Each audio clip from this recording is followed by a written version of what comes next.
Hello friends, എല്ലാവർക്കും പുത്തൻ വീഡിയോയിലേക്ക് സ്വാഗതം. ഇന്നലെ നടന്ന അയർലൻഡുമായുള്ള മത്സരത്തിലും അഭിഷേക് ശർമ്മയ്ക്ക് ഡക്കാണ് കിട്ടിയത്.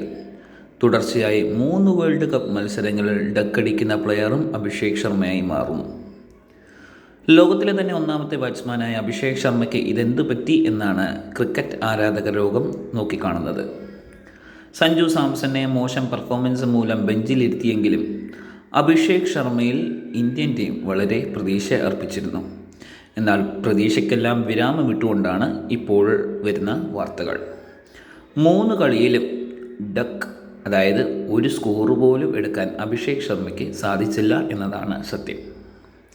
തുടർച്ചയായ 5 മത്സരങ്ങളിൽ ഭേദപ്പെട്ട രീതിയിലൊന്നും സ്കോർ പുലർത്താൻ അഭിഷേക് ശർമ്മയ്ക്ക് സാധിച്ചിട്ടില്ല.